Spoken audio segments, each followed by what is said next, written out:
Test, test. Oh, okay. One more time? Mm-hmm. Okay. One more time. Welcome to Court Reporter Confidential. A place to talk about all things court reporting, including industry news, technology, best practices, and personal experiences from professionals in the field. Welcome back to another episode of Court Reporter Confidential. I'm your host, Isaiah Leslie. We're very excited this week to have on our show a guest all the way from Washington, D.C. If you're a member of the NCRA, you'll probably know who Colin Brehm is. He's the State Government Relations Manager at the National Court Reporters Association, and we're so happy to have him on the pod today to talk about advocacy and how it affects our industry. So welcome to the show, Colin. Well, thank you for having me. And we are excited to talk about a couple of different things this morning on the show that I think are really important right now in our industry. But before we get into some of those sort of hot topics, what does the NCRA Advocacy actually do? What is that? So NCRA's advocacy team is composed of Dave Wenhold and myself, and we kind of have three different prongs. We have our federal level, state level, and then we also have the Political Action Committee. Under the Government Relations Team, or GR for short, we have three different committees. We have the National Congress of State Associations, or NIXA. We have the National Court Reporters Association Political Action Committee, which, as you're familiar with as co-chair, is the fundraising arm for our federal advocacy efforts. And then we also have the Captioning Committee, or CAPCOM, which is what you'll hear a lot of folks call it. And that's composed of our professional captioners, who's a great team that also provides in-house captioning for NCRA content. So just starting at the federal level, right now we have a bill up in D.C.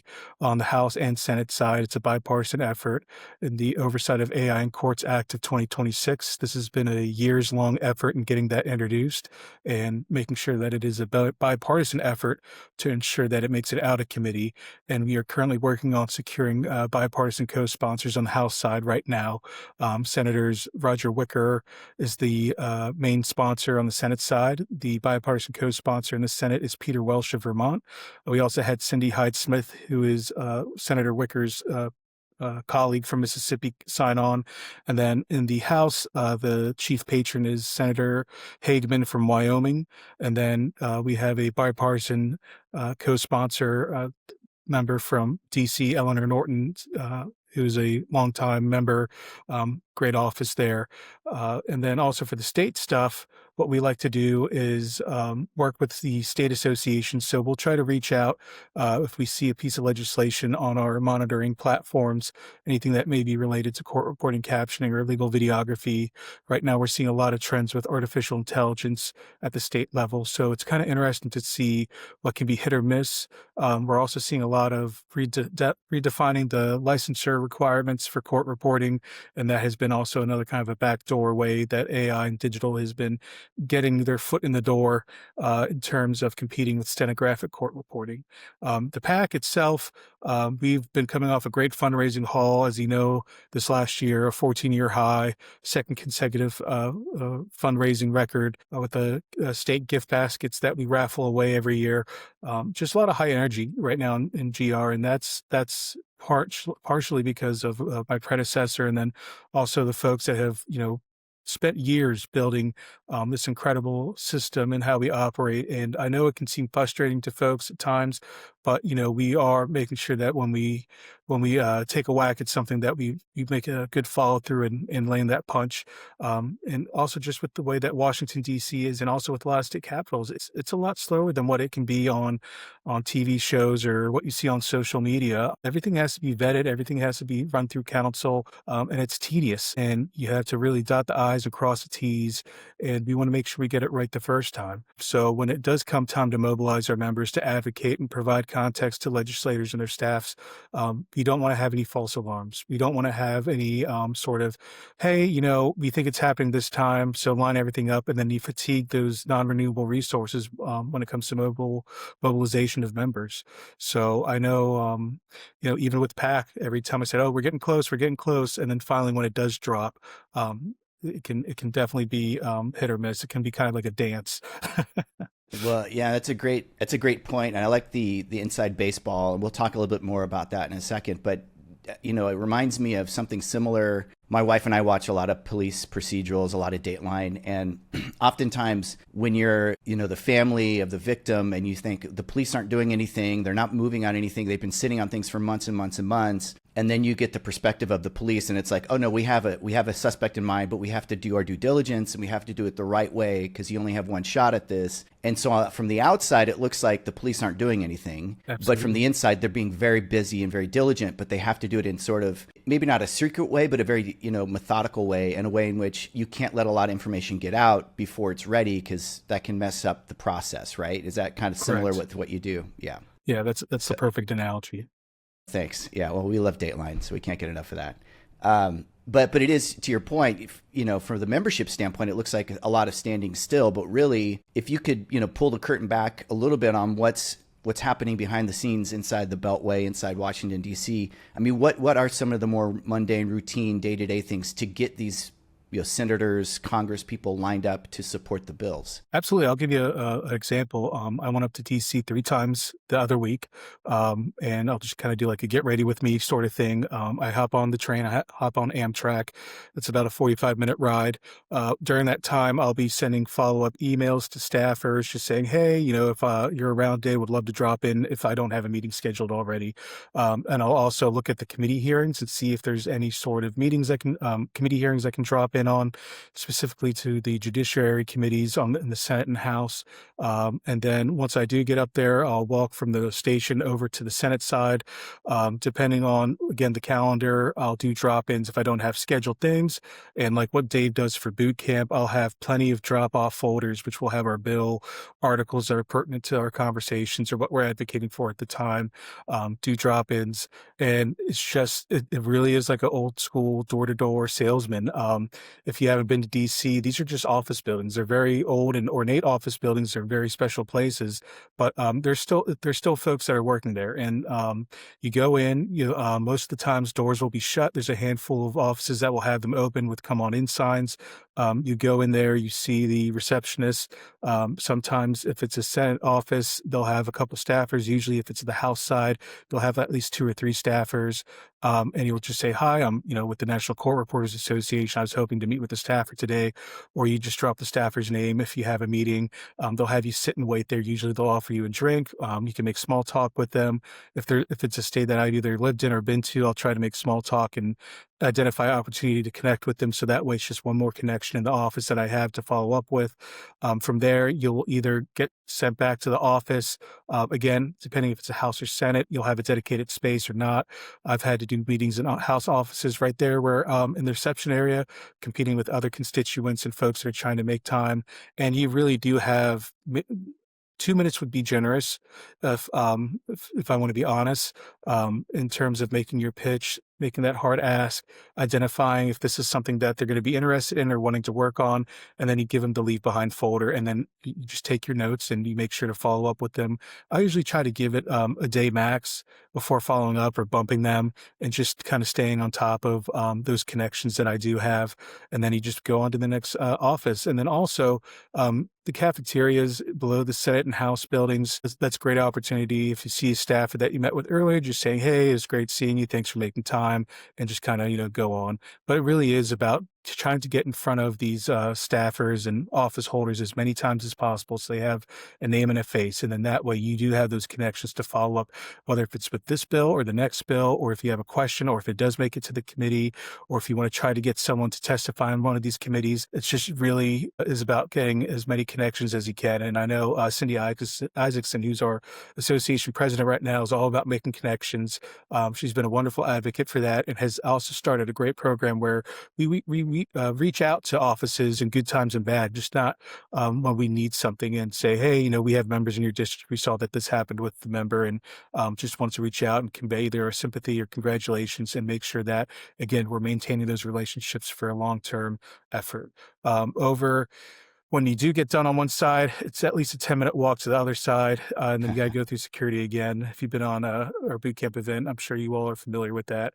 But it's fun. I like it. It's a labor of love. I'm a policy wonk and history nerd, so I love always going up to the Hill any chance I have and just kind of taking it in. It never gets old being on the Hill and, kind of nerding out and seeing them do all the media hits, whether it's in the Cannon House office building or over in the Senate side or in the tunnels and stuff like that, and seeing if you're going to pop up on C-SPAN or on the news, just walking down between the office buildings and stuff. So, yeah. Well, it's certainly not the sexy work that people might think. It's not like House of Cards. It's No. it's more like very Veep. right. And I understand the sales comparison very well. I mean, I do a lot of biz dev in my own business, but it's about building relationships and getting in front of people and getting a lot of no's before you get yeses. And so that's a lot of hard work involved in that. It's funny you mentioned C-SPAN. I used to watch C-SPAN in high school just for fun because I was a weird kid like that too. So it takes a certain type for sure. Yeah. No, the bucket list is to get on a background in one of the committee hearings on C-SPAN, like one of those SNL That'd be skits. great. Yeah. I love it. So tell me a little bit more for people in maybe court reporters in general across the country or members of the NCRA. Why should court reporters care about what's happening in DC? Why should this particular, the hive of scum and villainy in our own galaxy be so important to them individually? Well, I think it's just important just to be informed regardless. And, I'll kind of hop off the soapbox for a minute here. But really, with all the developments of artificial intelligence just in the last year, I mean, in 2024, 135 bills were introduced at the state level and only 39 got enacted. And then in 2025, you had a little over 1,200 at the state level and 145 got enacted. And now we're looking at over 1,500 bills on the state level. And I don't have a final number yet, but it just shows you at the state level, everything kind of bubbles up, but also things can trickle down. And you saw that with some of the recent bills with the current administration that wanted to have a clear federal precedent when it comes to AI and overturn those state laws. So there's a uniform policy that everyone can follow. And that's, what we're kind of hoping for with this oversight of AI in Courts Act and kind of being able to study and see the cause and effect of having AI in court systems. It's a very specific ask. It's a very specific bill, but it also gives very specific solutions to what we're trying to find out. And the reason why it's important to have court reporters and specifically NCRA members involved is because you are the advocates. You are the ones that can provide the best context because you live it every day, whether if you're a student, whether if you're establishing a career, whether if you're making that career change or whether if you're retired, it doesn't matter. You still have that information. And at this level, information is a currency. And it's up to members to be the best advocate that they can have, which is themselves, and advocate for this legislation to get enacted. There's no, as much as I love learning about the court reporting and captioning industries and legal videography, I'm not going to have that day-to-day experience of sitting in that chair up by the judge, up in those hearings and depositions and be able to say, hey, this is what I'm noticing, this is what I'm seeing, and this is what I'm hearing, and this is why it matters. There's always that ripple effect outside of the courtroom. And sometimes when people have to ask what a transcript is, usually they're dealing with the consequences of a digital failure that is all too real and all too severe. And you don't want this to end up being one of those things where you're having to play catch up on. And this is the train leaving the station. And I'm not trying to, saber rattle or anything or scare anyone, but at the same time that we're on the clock and it's go time, and we need to have this bill get through committee, get passed by Congress on a bipartisan basis, and get signed by the president. And we're going to look at every which way we can, and that means having all hands on deck. That means having every person in every state that NCRA has making those calls when it comes time for it, which should be sooner than later. But just going back to your point, it's about being able to convey what our folks experience day to day. Right. Well, and that's great to and I'm glad that you kind of articulated it the way you did there. And maybe for the reporters out there, can you share a behind the scenes story from lobbying efforts, specifically about this bill, which I know we have a number of co-sponsors it's bipartisan.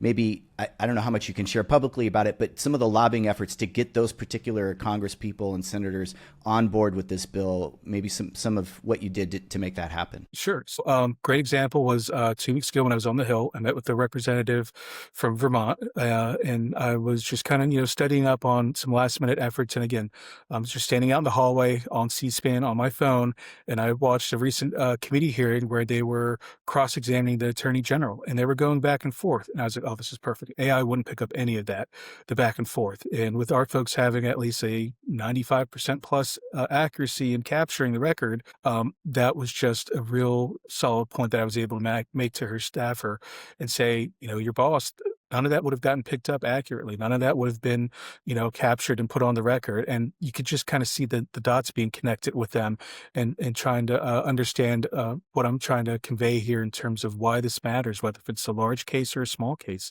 and just kind of giving them the context that helps, help them understand it in their day-to-day up on the Hill. And then that's probably the best example I have, most recent too. Did we have relationships with, for instance, Senator Roger Wicker of Mississippi, or Peter Welch of Vermont, or Harriet Hageman of Wyoming? How did we lay upon those particular representatives? So Senator Wicker was a constituent asked by Candace O'Barr-Jones of Mississippi, who's also on the NCRA PAC governing board and is currently serving as the Mississippi Court Reporter Association president.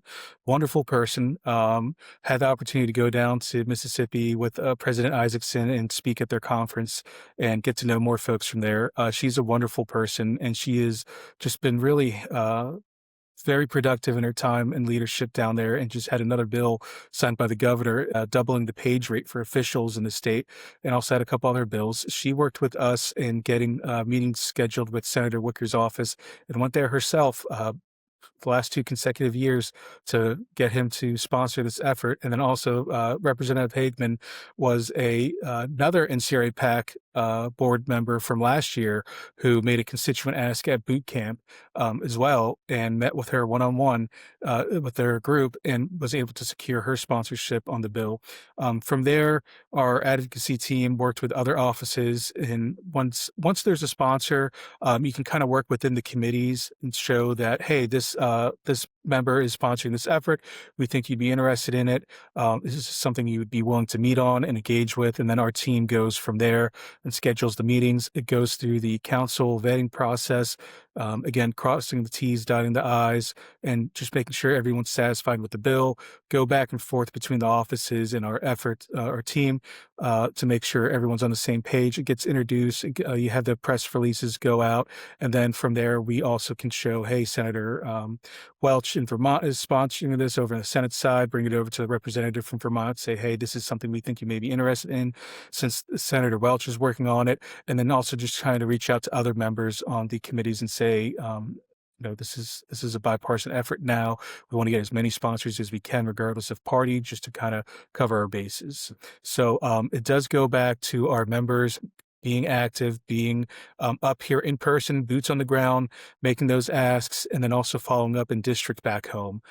So those were the 2 folks that were able to help us secure the sponsorship. Both were at boot camp for the last 2 consecutive years, so it does make a difference. In that, I want to focus in on both of those things, both the NCRA PAC and the boot camp, and in terms of how we get things done in DC, because as Herculean as your efforts are, and Dave's, as staffers on the NCRA association, really it's a team effort, right, to your point. And one other comment I wanted to make, I know from the state side of things for the California Deposition Reporters Association, my partner Stephanie has lobbied up in Sacramento, and she was asked point blank when we were going to co-sponsor a bill or we had something we wanted to bring forward to the legislature. They asked, well, how many people are there in your membership? And, thousands is better than hundreds. Tens of thousands is better than thousands. And so, one thing I wanted to point out to anybody listening in is, if this is a membership plug for the NCRA, that just being a member helps, because when you go and lobby in DC, I'm sure questions like that come up for you too, right, Colin? Absolutely. One example was we had a member from New York who's now in the House leadership, and we made sure to point out that he had something crazy like 5 or 6 federal courthouses in his own district, and just saying that, we have members in there, we have members on the House floor, and these committee hearings, and it does come up because that's their understanding of it. If they're not an attorney or were a judge, or we had one member, Representative Ron Kine from Wisconsin, who was a longtime champion, whose spouse was a court reporter. So again, it goes back to providing context, and you're absolutely right. There is strength in numbers, and there is strength in showing the folks that back home there are people in their district or their state that are principals in this effort. So I would just say, as I'm a member, obviously, of the NCRA, and so is my partner. But if you're a court reporter anywhere in the country, it's really important for you to have a seat at the table through your membership in the NCRA. And so I strongly recommend people join the NCRA to have that voice, because you might be in a district where there's a representative that would be hugely beneficial to pass a bill, right? So that kind of ties into the other two things you mentioned, which is boot camp, right? So we can talk a little bit about that, and then we'll talk a little bit about the NCRA PAC and how having PAC board members help with this particular AI bill was really important. But speak a little bit about boot camp first, and why everybody who, if they haven't done it yet, should consider doing it. Yeah, so boot camp, or the formal title is the NCRA Leadership and Legislative Boot Camp event. That's the brainchild of Dave Wendhold, our executive director, and it is a whirlwind 72 hours, if that, event where you fly into DC. It's been held at the Embassy Suites in Old Town Alexandria, right across the river from the Capitol. And it is a boot camp event. You sign in, you go to the table, you have a seat, and then we have speakers that are subject experts come in, whether if it's Dave or in-house, or we have outside folks come in, and they, like you touched on earlier, they pull back the curtain. They tell you they teach you how to make the hard asks, how to identify the opportunities that you need to be an effective advocate, not just at DC for that Tuesday, but for when you go back home, and you can take it back with you to your state association at the state and local level, and even in your workplace. And it even includes mock committee hearings, and then also learning how to go up to people that you see, whether it's in a restaurant or in the hallway, and doing those elevator pitches, and then also learning how to network. And you really do make a lot of friends, and you do make a lot of connections up on the Hill, whether if it's with office holders or staffers. And anyone can tell you, it's different every year. And this year we had the highest attendance in over a decade. So we definitely have that energy going in for this year's effort on the Hill. And every time at that post Hill Day dinner, we always do a debriefing. Everyone shares their stories, and everyone's exhausted, but everyone is just over the moon about their experience, and swapping war stories, and sharing what they picked up on and what leads they have. And then we compile the notes, and we follow up with the offices. And then it's my favorite event of the year for NCRA. And I know I probably shouldn't say that with conference coming up, but it really is. I love it. Yeah, that's great. And I know my partner's done it before. I haven't had a chance to do it yet, but we've done some lobbying in Sacramento, so I love that kind of stuff. And I do think it's an eye opener for anybody who does it.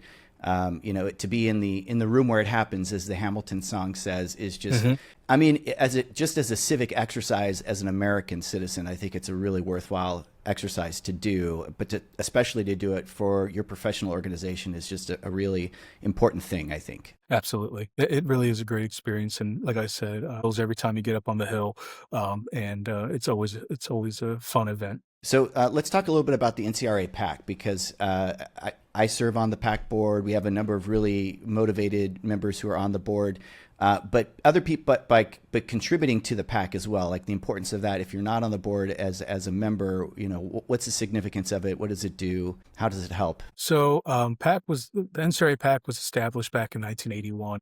Over the years, it's had highs and lows, and we're looking to rebuild the war chest, because with this federal bill being dropped, I'll be blunt, the reality of it is that we need to have a strong war chest. We need to have the coffers filled, and to show that we can cut a check for someone that's going to be a champion for our cause, and on a case-by-case basis. Again, PAC is nonpartisan. We'll be treat it more as investments in champions that will be, excuse me, hold on.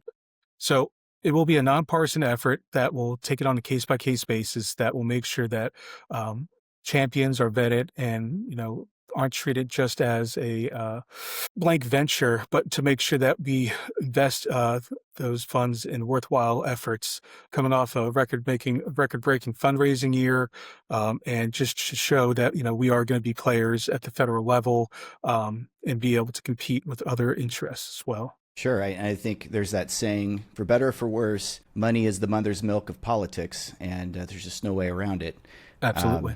So we have to do that. And what I love about our organization is that we are truly nonpartisan. I mean, the profession provides access to justice and maintains the record of what's spoken in our criminal justice system and civil justice system. And that affects everybody, left, right, Absolutely. doesn't matter the party. And so we need to approach all of our bills, I think, in the way that you said, where we're looking for bipartisan support, because it really is a bipartisan issue, what we do as a service. So I think that's great. And so at the upcoming convention, if you're going, come see the booth, the PAC booth. I'll be there at the booth. I know, Colin, you'll be there quite a bit. Darlene, our co-chair, will be there, as well as maybe some of our members. But it's a good opportunity to see some of our wins, to see what we do. Though I'm sure we're going to have some of the information about the bills we supported, especially this big AI bill. But yeah, just come check us out and consider donating to the cause, so to speak, because right now it's a very critical time in our industry, especially with AI. And maybe we can pivot a little bit to that now and talk about AI in the future of court reporting, and how our advocacy efforts are primed for that, if you will. Yeah, so we responded to 2 calls for information from the White House regarding artificial intelligence, and we replied with, the first time, basically advocating for awareness of what was documented in the NCRA white paper, things about bias, things about failures, documentation of these failures in various cases, and just kind of providing the context that, you need to tread lightly when it comes to AI in the court systems. Everything isn't as simple as some of the folks would like to make it. There's a lot of pitfalls here. And then for the second one, for second response to information, we were actually contacted by the White House personnel to submit our information.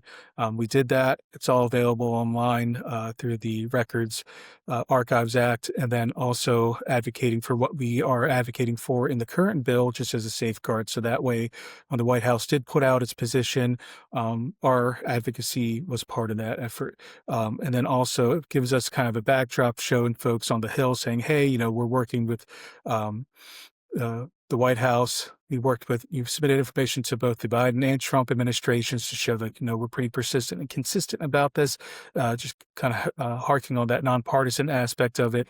And then, like you touched on, this is something that affects the administration and restoration of justice.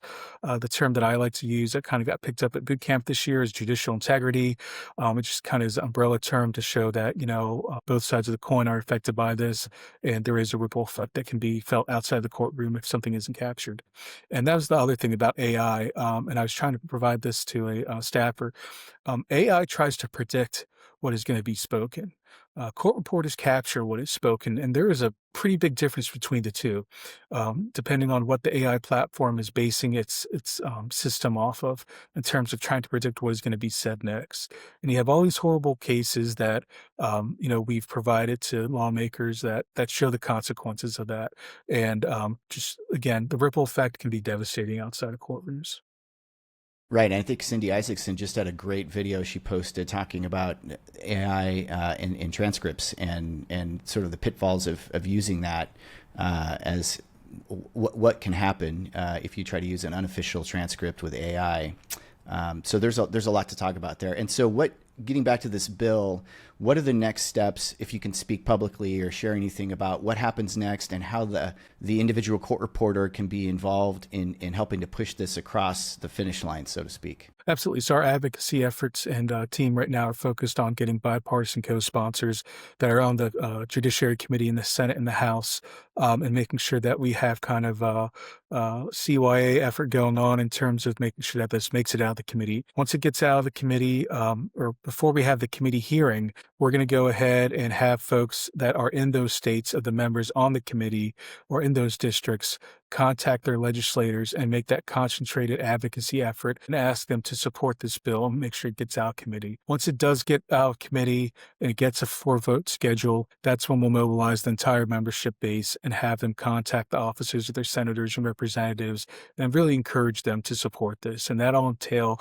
phone calls, emails, letters, if they're close enough to DC or want to make the trek, in-person visits, bins. We're going to all the above effort when it does come time for a 4-vote. But in the meantime, the priority is making sure it gets that committee hearing and it makes sure that it gets out of the committee. Great. So depending on when this episode drops, if you as an NCRA member get a call or an email from Colin or Dave asking for you to do this, we hope you will. It's very simple. Usually there's a pre-filled letter that you can sign or email to send out, and it's really needed so that the representatives know this is a real issue. It affects real people, and they'll move on that. So I would just ask any member who is in a district of the judiciary or Congress committees, and you know those representatives or know somebody who does, to reach out to them to do this. And same thing when it comes up to the general floor vote. If you know your state's U.S. senator or your state's congressperson, to drop a line. And the NCRA will have all that information, especially I think on our advocacy page on the website. I'm sure there'll be plenty about that there. So thank you, Colin, for all of that. Wanted to talk about a couple other things if we have a few more minutes here. So we talked a little bit about the role each reporter can play in advocacy. We talked about boot camp and the convention, but let's talk about the bigger picture about protecting the record in general. So AI is one element of this, but there are other issues that can come up that can affect the integrity of the record or protecting the synchronicity of the record. What's at stake if our advocacy efforts fall short? If they fall short, the consequences can be devastating. If there isn't that communication between state and national associations, we can only do so much. And we don't want to repeat any mistakes of the past in terms of stepping on toes and making sure that it's not always a uniform effort that will be beneficial for one state or the other, and making sure that we have that open door communication between NCRA and the state associations. And I've really tried to nurture that relationship with the states and try to be encouraging and, always have that open door and always available for collaboration and always welcome collaboration. And there has been instances where, we've identified something for a state that they weren't aware of, and they've said, thanks, but no thanks, but we want to take this effort on by ourselves. And that's totally understandable, because certain states that works better than having a national association swoop in, and also vice versa. So again, just clear communication. So that way there can be strengths in numbers. We can share that insight that we have that we've had with other states and be like, hey, this is what happened in state A. This may be relevant for you, or here's a trend that we're seeing. And one of those trends right now is with the licensing boards and the definition of what court reporting is. And in Georgia, there was a recent example of what the licensing effort can do in terms of undoing or opening Pandora's box with digital and not having any safeguards or ways to kind of pump the brakes. But then you also have good stories like out of Oklahoma, whose members were up at boot camp and were telling me about what was going on and how no one was really sure of what was going to happen if they weren't able to meet the legislators and they were able to get down to the Capitol and were at least able to pump the brakes and kill the bill for this session in terms of a bill that would let digital in and kind of be able to revisit this process and provide the context that the legislators are going to need to understand that the consequences are going to far outweigh the benefits of what they were trying to implement, and just kind of, tailor that argument to their state. So that can be the consequence of not having a strong advocacy program at the national level. Again, information is a currency, communication is key, and then also just making sure that, there is collaboration among states and then also between the state associations, which is why I always try to be encouraging on the NIXA listserv for state delegates. If they see something, say something. That's why we launched the NCRA GR radar for people to submit or flag bills or memos or anything that they think would be worth having investigated. So that way it gets put in front of me and we can send it out to our research and investigate team and kind of vet it and chew on it and then give them our feedback. That's a great point. And for members or court reporters who may be not familiar with the term NIXA, that's something that happens. There's a NIXA day at the convention, but maybe explain what that term is and what it means. Sure. So NIXA is the National Congress of State Associations. Each state gets 2 delegates, except for Texas and California. They have 2 associations, so they get their own 2 delegates. And what they do is they meet up every year at conference. Currently working on trying to make it a little different this year, and I have more of a leadership training seminar for the NIXA meeting as a way to kind of meet the demand of what was being chatted about on the listserv. And then also it's a way for states to kind of boil down what they're hearing, communicate, share. We have quarterly meetings. Our current chair is Yvette Heinze of Montana, and then Christopher Rayo from Texas is going to be taking over this year. And they've been working diligently for the last couple of years together to make sure that, nothing really falls through the crack. And we've been able to help state associations that were struggling, live to fight another day, and kind of help spread the word and raise awareness with that. NIXA is kind of, it's the crown jewel of all the committees and delegations, just because it has so much information and so many moving parts to it. And you have had and so fortunate to have such great chairs and board liaisons that have worked really closely with one another and making sure that things get, put in front of the board with NCRA, put in front of leadership at NCRA, and make sure that, the demands are being met, whether it was with the NIXA toolkit that started under Debbie Dibble and got delivered under Yvette, and then also just making sure that the long-term projects are delivered as well as the short-term.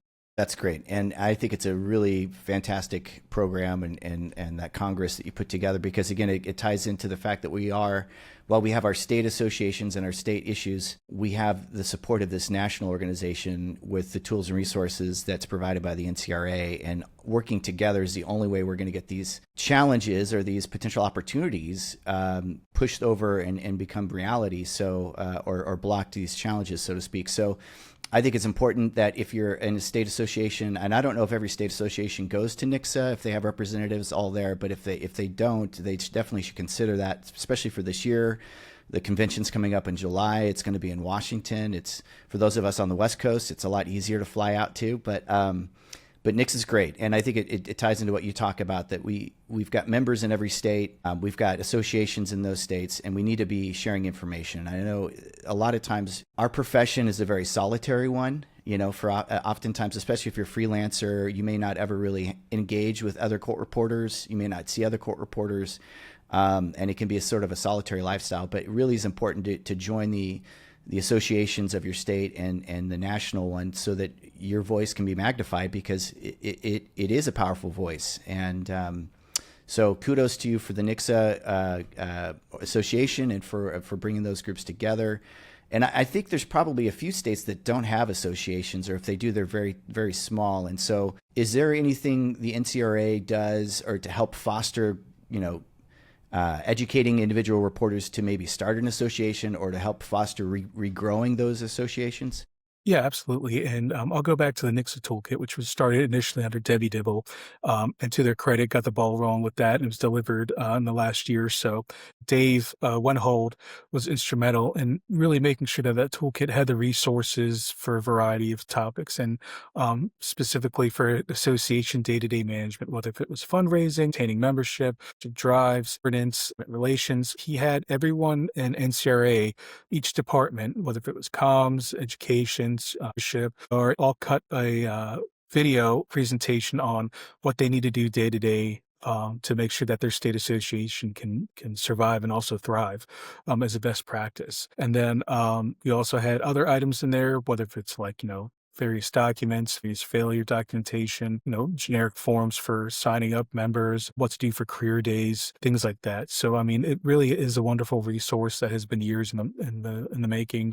And then also with compiling information from the Strong Committee that was started under Sue Terry, that have all done wonderful work in documenting the dangers of AI, and have been just a wonderful resource and a wonderful foundation to build this latest federal advocacy effort off of as a jumping point, and help raise awareness in the membership through NIXA of the dangers and pitfalls of AI.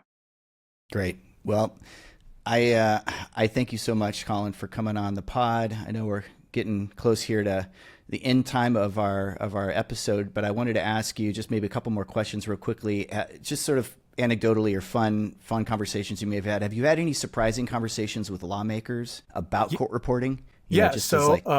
again, going back to 2 Fridays ago when I was going up to the Hill to meet with the representative staff from Vermont, I walked into the office and this was the first meeting I had, and the principal, the representative, the congresswoman was right there on the other side, playing around with what I'm assuming is her kids. I didn't want to interrupt her, and she was like, "Hey, nice to meet you." And I was like, "Hi, I'm Colin with the National Court Reporters Association," and it just goes to show, you don't really know what you're in for unless you're in there in person, boots on the ground, and that's just an experience I'll never forget. It was also a great opportunity to connect and get introduced to her staffer, who was wonderful, and had a great meeting.